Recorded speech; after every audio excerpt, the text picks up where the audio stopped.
उन्होंने जहाँ जहाँ भी जुल्म हुआ उसके खिलाफ उन्होंने लड़ाई लड़ी और जंग जीता। तो उसका स्टैच्यू को तोड़ा है। ये राजनीति षड्यंत्र है। दो देश है, पाकिस्तान और हिंदुस्तान, मैंने पहले ही बताया है। ये दोनों देश के नेता आपस में समझौता करते हैं कि तुम उधर मंदिर तोड़ना, मैं इधर मस्जिद तोड़ूंगा, तुम उधर इसको मारना, मैं इसको मारूंगा। मंदिर हो, मस्जिद हो, गिरजाघर हो, गुरुद्वारा हो, कोई भी हो, सब ईश्वर का एक स्थान बनाया हुआ है। क्या हिंदू, क्या मुस्लिम, क्या सिख, क्या ईसाई है, जब लहू है हम सब का एक, फिर दूरी क्यों बनाई है। और गर्व से कहो ये बंदे, हम सब भाई भाई है, हम सब भाई भाई। नमस्कार, मैं हूं नलिनी और आप देख रहे हैं सिटी होम न्यूज़। जैसा कि आप सभी जानते हैं कि हमारे देश में धर्म की राजनीति बहुत ज़्यादा देखने को मिलती है और ख़ास तौर पर हिंदू और मुसलमान को लेकर तो जो ये राजनीति है वो चरम सीमा पर रहती है। तो आज हम आपको ऐसे शख्सियत से मिलवाने वाले हैं जिनका नाम है फिरोज मास्टर, जो कि धर्म की राजनीति नहीं बल्कि मानवता की सेवा में हमेशा तत्पर पर लगे रहते हैं। तो चलिए इनसे बातचीत करते हैं। नमस्कार मास्टर जी। नमस्कार जी। मास्टर जी, अक्सर ऐसा देखा गया कि हमारे देश में जो धर्म की राजनीति है वो बहुत ज़्यादा होती है। ख़ास तौर पर हिंदू और मुसलमान की जो राजनीति है वो हमें काफ़ी ज़्यादा देखने को मिलती है। तो इसके बारे में क्या कहना चाहेंगे? पूरे वर्ल्ड में हमारा देश बहुत ही फेमस है इसी कारण की वजह से, क्योंकि पूरे वर्ल्ड के अंदर में देख लीजिए आप, कहीं भी चले जाइए, ये धर्म की राजनीति बहुत कम होती है और लोग विकास, शिक्षा और डेवलपमेंट पे ध्यान रखते हैं। लेकिन हमारे देश एक ऐसा भारत है और पाकिस्तान है, ये दो कंट्री ऐसे हैं जहाँ सबसे ज़्यादा धर्म की राजनीति होती है और धर्म की राजनीति के आड़ लेकर के ये भ्रष्ट नेता लोग हमेशा सत्ता पे काबिज होते रहे। तो मैं यही कहूँगा कि हमारे देश के अंदर में शिक्षा की थोड़ा कमी है। अगर शिक्षा प्राप्त हो जाए तो ये भ्रष्ट नेताओं को जो है कोई आदमी वोट नहीं देगा, इनको गद्दी पे नहीं बिठाएगा। एग्जाम्पल के तौर पे मैं दिखा देता हूँ, आप केरल देख लीजिए, वहाँ 96% लोग शिक्षित है। हमारे बिहार और यूपी को सबसे ज़्यादा अनशिक्षित रखा गया है, जाहिलियत। हाँ, तो मेरा कहना है कि इसे पूरे वर्ल्ड में हमारा देश जो है धर्म की राजनीति में, मंदिर मस्जिद ये सब के झगड़े उगड़े में बहुत ज़्यादा रहता है और उसी के आड़ लेकर के क्योंकि जीतते हैं लोग। तो पढ़े लिखे कम हैं, जैसे हुरका दिया जानवरों की तरह वैसे हुरुक जाते हैं। लेकिन उनको समझना चाहिए कि सबसे बड़ा मेरा मुद्दा होता है बच्चों की सुरक्षा, एजुकेशन, ये सारे चीज़ होते हैं, पर इस चीज़ को इग्नोर करके धर्म के पीछे लोग भागते हैं। तो मास्टर जी, हाल ही में हमने देखा कि पाकिस्तान के पंजाब प्रांत में गणेश जी के मंदिर को तोड़ा गया और काफ़ी बुरी तरीके से तोड़ा गया। पूरे मंदिर को तहस नहस कर दिया गया था मुसलमानों द्वारा। तो आप क्या कहना चाहेंगे इसके बारे में? दो देश है, पाकिस्तान और हिंदुस्तान, मैंने पहले ही बताया है। ये दोनों देश के नेता आपस में समझौता करते हैं कि तुम उधर मंदिर तोड़ना, मैं इधर मस्जिद तोड़ूंगा, तुम उधर इसको मारना, मैं इसको मारूंगा। तुम मतलब इसी तरह की राजनीति हो रही है। अब यहाँ हिंदुस्तान में मस्जिद तोड़ते हैं, पाकिस्तान में मंदिर तोड़ते हैं। यहाँ पे मस्जिद कहाँ तोड़ी गई? एक दो हो तो बात करूँ, सैकड़ों एग्जाम्पल दूंगा। आप यूट्यूब पर देखिए कितने जगह है, यूपी के अंदर में कितने जगह तोड़ा गया। यूपी के अंदर में देखिए, यहाँ कानपुर के एक अभी बाबरी मस्जिद तो बहुत फेमस है। बाबरी मस्जिद को तो छोड़ ही दीजिए, छोटी छोटी मस्जिदों को देखिए, लोग हरा झंडा उतार करके उस जगह भगवा झंडा लोग लहरा देते हैं और जय श्री राम का नारा ज़बरदस्ती लगवाते हैं मौलानाओं से। तो क्या ये दुखदायी घटना नहीं है? तो जो पाकिस्तान ने जो ये किया है, मैं इसकी कड़ी निंदा करता हूँ और हम सब भारतीय हैं, हम पाकिस्तान की मुखालफत करते हैं। और पाकिस्तान के लाहौर प्रांत में मंदिर तो छोड़िए, वहाँ पे जो महाराजा रंजीत सिंह का जो स्टैचू था उसे भी तोड़ दिया गया। तो उसके बारे में क्या कहना चाहेंगे? लाहौर के अंदर में महाराजा रंजीत सिंह का स्टैचू को तोड़ा गया, मैं इसकी कड़ी निंदा करता हूँ। सबसे पहली बात तो ये है, महाराजा रंजीत सिंह वो शख्सियत थे कि अंग्रेज़ों से लोहा लिया और बड़े बड़े सुरमाओं से लोहा लिया, राजाओं महाराजा से लोहा लिया और तब जा कर के लाहौर के अंदर में भी उन्होंने अपने तलवार का जौहर दिखाया, तभी तो लाहौर के अंदर में उसका स्टैचू बना। उन्होंने जहाँ जहाँ भी जुल्म हुआ उसके खिलाफ उन्होंने लड़ाई लड़ी और जंग जीता। तो उसका स्टैचू को तोड़ा है, ये राजनीति षड्यंत्र है। और उस जगह आप देखे होंगे कि जब उनका स्टैचू को जब तोड़ रहे हैं तो वहाँ पर कुछ लोग उसको मना भी कर रहे हैं। तो अच्छे लोग हर जगह है, बुरे लोग भी हर जगह है। तो मास्टर जी, जैसा कि आपने कहा कि ये जो धर्म की राजनीति है, पाकिस्तान में जो मंदिर तोड़ा गया, आपने उस सवाल पे ये बोला कि जो यहाँ के जो राजनीति है और वहाँ की राजनीति दोनों यहाँ से एक दूसरे को कहते हैं कि आप वहाँ मंदिर तोड़िए, हम यहाँ मस्जिद तोड़ते हैं। तो ये कहाँ तक सही है? ये तो बिल्कुल ही गलत है, ये तो 100% ही गलत है। आप ये किस बिहाफ पे कह रहे हैं कि ये राजनीति है? इसलिए कह रहा हूँ कि सिर्फ हमारे हिंदुस्तान पाकिस्तान में होता है।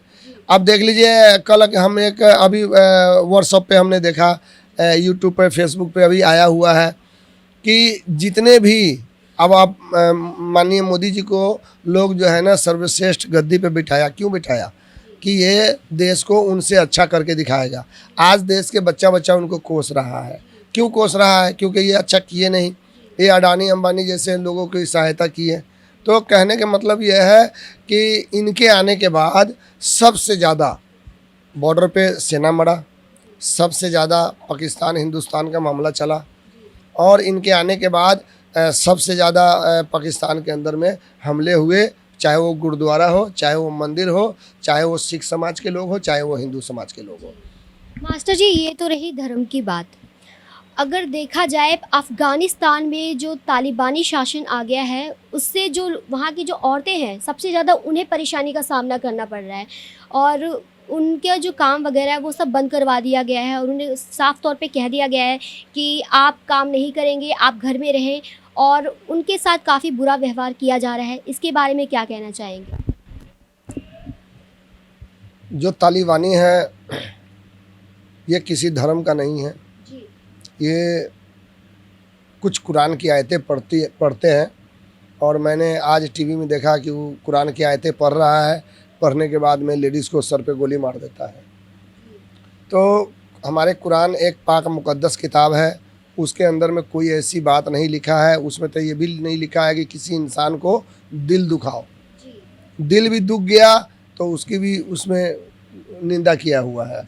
तो ऐसे लोगों के लिए हमारे समाज में और इंसानियत में कहीं भी जगह नहीं है, क्योंकि ये तालिबानी एक मुसलमान नहीं है, ये आतंकवादी है, और आतंकवादी का कोई रंग रूप नहीं होता है। ये आने वाले वक्त में हमने ये भी सुना कि पाकिस्तान उसको सपोर्ट कर रहा है, तो आने वाले वक्त में वो पाकिस्तान को भी नहीं छोड़ेगा, उसको भी घुसेड़ देगा। तो आज जो वहाँ पर जो हमारी माँ बहनों के साथ जो ऐसा हो रहा है, चाहे वो किसी भी धर्म जाति का हो, हमें उससे मतलब नहीं है, इंसानियत होनी चाहिए। तो ये लोग इंसान नहीं है, ये लोग जानवर है, बद से बदतर है। इनको जितनी भी कड़ी निंदा की जाए वो कम है, और इन लोगों को मैं चाहता हूँ कि दुनिया के तमाम देश मिलकर इनको जड़ से सफाया कर देनी चाहिए। इनको सीधा जिस तरीके से ये मर्डर कर रहा है उसी तरीके से इसको भी मारना चाहिए। इसको उल्टे लटका करके टांग चिर के मारो। एक हाथी के इधर बांध दो हाथी में, एक उधर बांध दो, चीर दो सीधा। ऐसे लोगों को, जो लोग आज बेरहमी से वहाँ के बंदों को कत्ल कर रहे हैं। तो जैसा कि आप एक इंडस्ट्रियलिस्ट हैं, आपकी यहाँ पे एक काम है आपका यहाँ पे, तो जो तालिबानी शासन आया है अफ़गानिस्तान में, उससे कहीं ना कहीं व्यापारियों पे भी काफ़ी ज़्यादा असर देखने को मिल रहा है। तो आपके काम पे इसका क्या कुछ असर होगा? देखिए, ये तो माननीय प्राइम मिनिस्टर जी को सोचना चाहिए। प्राइम मिनिस्टर जी सोचे कि हमारा देश का ग्रोथ किस हिसाब से चलेगा। एक बार बहुत बड़ा मंदी पूरे वर्ल्ड में आया था, जिस समय सरकार थी माननीय मनमोहन सिंह जी की, कांग्रेस पार्टी की देश में। उन्होंने मनरेगा में इतने पैसे डाल दिए कि हमारे भारत को बैक फुट पे आना नहीं पड़ा, और उन्होंने भारत को अर्थव्यवस्था सही रखा। तो हमारे देश के प्रधानमंत्री को ये सोचना चाहिए कि हमारे भारत का अर्थव्यवस्था किस हिसाब से चलेगा। एक तालिबान मुल्क के अंदर या अफ़गानिस्तान के अंदर हमारा कारोबार नहीं होता है उनसे, बल्कि पूरे वर्ल्ड में हमारा भारत से कारोबार होता है। और पूरे वर्ल्ड में मेरे लुधियाना महानगर पंजाब का एक सूबा है, ज़िला है, वहाँ से माल जाता है, गर्म कपड़े का बहुत सारा आइटम। तो मुझे नहीं लगता है कि ये इन सब बातों से हमारे काम पे असर पड़ेगा, और ऐसे इस बात पे प्रधानमंत्री जी को जवाब देना चाहिए। और मैं चाहता हूँ कि वहाँ जितने भी लोग हैं, अपना इंडियन लोग हैं, चाहे वो हिंदू हो, मुस्लिम हो, सिख हो, ईसाई हो, कोई भी हो, उनको जल्द से जल्द निकालने का काम करे, और एक इंसानियत के नाते जो लोग भी आना चाहे उनको लाना चाहिए। तो मास्टर जी, आप एक मुस्लिम कम्युनिटी से बिलोंग करते हैं और आप वैष्णो माता मंदिर गए थे नंगे पाँव छत्र लेके, तो उसके बारे में आप क्या कहना चाहेंगे? देखिए, मैं पहले इंसान हूँ, बाद में जात पात के ऊपर लोग टिप्पणी करते रहते हैं, हमारे भारत में सबसे ज़्यादा है। अपनी दिल की बात होती है। हमारे साथी लोग जा रहे थे वैष्णो माँ मंदिर, तो कश्मीर के अंदर में पड़ता ही है, कटरा से जाना पड़ता है। तो साथी लोगों ने कहा कि चलो, तो मैं भी कहा कि चलो भाई। मंदिर हो, मस्जिद हो, गिरजाघर हो, गुरुद्वारा हो, कोई भी हो, सब ईश्वर का एक स्थान बनाया हुआ है, जहाँ लोग जा कर के अपनी दुखी मन को बैठता है ना, वहाँ श्रद्धा से बैठ जाओ तो वहाँ मन शांत हो जाता है। अगर कोई तकलीफ़ में है और वो दुखी है, तो वो किसी भी मंदिर में, मस्जिद में, गुरुद्वारा में बैठ जाओ आराम से, और आंख बंद करके ध्यान लगा दो, तो वो मन शांत हो जाता है। कुछ देर के लिए आपको जो है तकलीफ़ जो है ख़त्म हो जाती है। मैं ये कहना चाहता हूँ मैम कि हमारे देश में सिर्फ मजहब की राजनीति होती है। हमको तो लोग जहाँ भी कहते हैं हम चले जाते हैं, और जाना चाहिए। आज हमारे भारत के अंदर में जो मुसलमानों के ऊपर जो ये टिप्पणी किया जा रहा है, कुछ लोगों को जो है ना, माननीय मोदी जी या विश्व हिंदू परिषद वाले या बजरंग दल वाले, ये लोग भी इंसान हैं, पर ये लोग राजनीति के शिकार हैं। इन लोगों को जो पढ़ाया जाता है वही पढ़ते हैं। अब एक कानपुर के अंदर में एक रिक्शे वाले को कहता है, मारा, उसके 9 साल के बच्चे उसके पास थे, पापा पापा कर रहे थे और उसको मार रहे थे। वो बोल रहे थे कि जय श्री राम, जय श्री राम, जय श्री राम बोलो। तो वो इंसान थोड़ी है, ये भी तालिबानी है, ये उससे कम नहीं है। वो जो तालिबान में जो लोगों को मार रहे हैं, तो वो इससे कम नहीं है। ये जो हमारे हिंदुस्तान के अंदर में है, जो मुसलमानों को मार रहे थप्पड़ से, कहते उसको, आप कई घटना देखेंगे जब से मोदी जी आए हैं, करीब हज़ारों लोगों को इस तरह मार दिया गया। राजस्थान के अंदर में जो है ना, कुल्हाड़ी से मार करके उसको पेट्रोल छिल के आग लगा दिया, जंगल में ले आ करके है। कई जगह पे एक मौलाना को दिल्ली के अंदर में मेट्रो के नीचे थप्पड़ मार के उसको मार दिया, हाफिज़ को। ये कई घटना है। इसको मैं क्या कहूँ, इसकी तो मैं जितनी कड़ी निंदा करता हूँ कम है। मैं इस बात पे एक शेर सुनाता हूँ। मैं मंदिर गया था मैं बाबा धाम भी गया हूँ, मैं चिंतपूर्णी माता भी गया हूँ, मैं वैष्णो माँ भी गया हूँ। जाने से क्या मैं मुसलमान से हिंदू थोड़ी बन गया, लेकिन एक श्रद्धा होती है, इंसान को चला गया। लेकिन एक बात बताइए, मैं एक मैसेज देना चाहता हूँ तमाम देश के लोगों को कि इंसानियत सबसे ऊपर है, जात पात कुछ नहीं है। अगर एक हमारे कुरान में लिखा है, हमारे नबी ने, मोहम्मद सल्लल्लाहु अलैहि वसल्लम ने फरमाया है कि आप अगर खाना खाने बैठे हो तो पहले पड़ोसी को देखो कि वो पड़ोसी खाना खाया कि नहीं खाया। उसने ये नहीं कहा कि पड़ोसी में मुसलमान है या हिंदू है। मुसलमान होगा तो उससे पूछो खाना खाया कि नहीं खाया, हिंदू होगा तो नहीं पूछना।